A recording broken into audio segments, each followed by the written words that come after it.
మన హీరోలేమో గానీ versatile roles చేసేందుకు తమిళ హీరోలు ఎప్పుడూ రెడీగా ఉంటారు. హీరోగా కెరీర్ పీక్ స్టేజ్లో ఉండగానే ప్రయోగాలకి సై అనేస్తుంటారు. అలాంటిది పెరిగే ఏజ్ని దృష్టిలో పెట్టుకొని ఛాలెంజింగ్ రోల్స్కి ఓకే చెప్తున్నారు. ఇప్పుడు ఇదే రూట్లోకి వచ్చేసారు తమిళ నటుడు మాధవన్. సెకండ్ ఇన్నింగ్స్లో హీరోగా కంటే ఫుల్ బిజీగా సినిమాలు చేస్తూ ఫుల్ స్పీడ్ చూపిస్తున్నారు మాధవన్. చెలి సఖీ సినిమాలతో వచ్చిన లవర్ బాయ్ ఇమేజ్తో మాధవన్ పేరు తమిళ్ ఫిల్మ్ ఇండస్ట్రీలో మారుమోగింది. ఈ సినిమాలు తెలుగులో కూడా డబ్ అవడంతో ఇక్కడి ఆడియన్స్లో స్పెషల్ ఇమేజ్ సంపాదించుకున్నారు మాధవన్.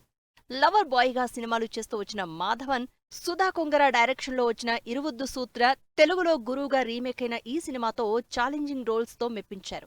ఆ తర్వాత తానే డైరెక్ట్ చేస్తూ నటించిన రాకెట్రీ ద నంబియార్ ఎఫెక్ట్ సినిమాతో తనలోని కొత్త యాంగిల్ ని ఆడియన్స్ కి ఇంట్రడ్యూస్ చేసిన మాధవన్ మహేష్ రాజమౌళి సినిమాలో మరోసారి ఏజ్డ్ రోల్లో కనిపించబోతున్నారనే న్యూస్ వైరల్ అవుతోంది. మహేష్ రాజమౌళి సినిమా నుంచి ఎటువంటి అఫీషియల్ అప్డేట్స్ రాకపోయినా క్రేజీ న్యూస్ తో ట్రెండ్ అవుతూ వస్తోంది. ఈ సినిమాలో మాధవన్ కీ రోల్ చేస్తున్నారని, అది కూడా మహేష్ బాబుకు ఫాదర్ గా మాధవన్ కనిపిస్తారనే న్యూస్ వైరల్ అవుతోంది.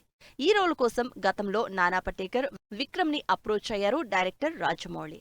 కానీ వారు రిజెక్ట్ చేయడంతో చివరిగా ఆ రోల్కి మాధవన్ కరెక్ట్ అని భావించిన రాజమౌళి ఆయన్ను ఫైనల్ చేసినట్లు సమాచారం. దీనిపై అఫీషియల్ అనౌన్స్మెంట్ రావాల్సింది. మహేష్ రాజమౌళి ప్రాజెక్టుతో పాటు ప్రెజెంట్ మాధవన్ చేతిలో ఇంట్రెస్టింగ్ ప్రాజెక్ట్స్ ఉన్నాయి.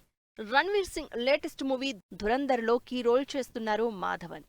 గ్యాంగ్స్టర్ డ్రామాగా తెరకెక్కుతోన్న ఈ సినిమాలో ఇంటెన్సివ్ లుక్లో కనిపిస్తున్నారు మాధవన్. ఈ సినిమాతో పాటు 55 ఇయర్స్ ఏజ్లో ఆప్ జైసా కోయి నయి అనే ఇంట్రెస్టింగ్ లవ్ స్టోరీతో ఆడియన్స్ ముందుకు వస్తున్నారు మాధవన్. ఫాతిమా సనా షేక్ హీరోయిన్ గా నటించిన ఈ సినిమా ఈ నెల 11 నుంచి నెట్ఫ్లిక్స్ లో స్ట్రీమింగ్ కానుంది. ఇలా సెకండ్ ఇన్నింగ్స్ లో డిఫరెంట్ రోల్స్ తో ఫుల్ స్పీడ్ చూపిస్తున్నారు మాధవన్.